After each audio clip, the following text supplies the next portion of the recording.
పంచమహాపాతకాలు అంటే శాస్త్రాలలో అత్యంత ఘోరమైన పాపాలు అని చెప్పబడిన 5 పాపాలు.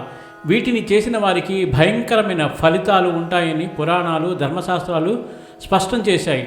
పంచమహాపాతకాలు: మొదటిది బ్రహ్మహత్య, బ్రాహ్మణుడిని, వేదజ్ఞుడిని లేదా పుణ్యాత్ముడిని హత్య చేయడం. రెండవది సురాపానం, మద్యపానం చేయడం, ప్రత్యేకంగా నిషిద్ధం చేసిన మద్యాన్ని తాగడం. స్వర్ణస్థేయం అంటే దొంగిలించడం, బంగారం లేదా విలువైన ఆస్తి దోపిడీ చేయడం.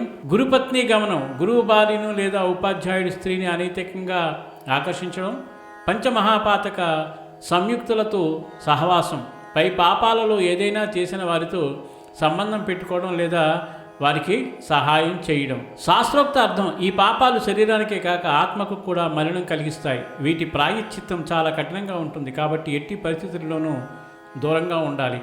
పంచమహాపాతకాల ఫలితాలు మరియు ప్రాయశ్చిత్తం. పంచమహాపాతకాల ఫలితాలు: మొదటిది బ్రహ్మహత్య, అంటే బ్రాహ్మణుడిని కానీ వేదజ్ఞుని కానీ హత్య చేసినప్పుడు ఫలితం పునర్జన్మలో కుష్టు, అంధత్వము, దారిద్ర్యము, అవమానము అనుభవించక తప్పదు. పురాణాల్లో చెప్పిన దాని ప్రకారం భగవత్ ప్రసాదం లేకుండా విముక్తి కష్టం. దీని తీవ్రత: ఇది పంచపాపాలలో అత్యంత ఘోరమైనది. 2 సురాపానం అంటే మద్యపానం. ఫలితం శరీరానికి, మనసుకి నాశనం, మరణానంతరం నరకంలో దీర్ఘకాల శిక్ష. శాస్త్రం చెబుతున్నది మద్యం వల్ల ధర్మబుద్ధి నశిస్తుంది, పాపాలు పెరుగుతాయి. మూడోది స్వర్ణస్థేయం అంటే దొంగిలించడం, బంగారం లేదా విలువైన ఆస్తి దోపిడీ చేసినప్పుడు ఫలితం పునర్జన్మలో పేదరికం, అవమానం, నమ్మకాన్ని కోల్పోవడం. ధర్మశాస్త్రం ఏం చెప్తుందంటే ఇతరులు ఆస్తి దోపిడీ భగవద్దృష్టిలో ఘోరమైన అపరాధం. 4వది గురుపత్ని గమనం అంటే గురువు భార్యపై అనైతిక ఆకర్షణ. ఫలితం పాపకర్మ కారణంగా పునర్జన్మలో తుచ్చమైన జననం.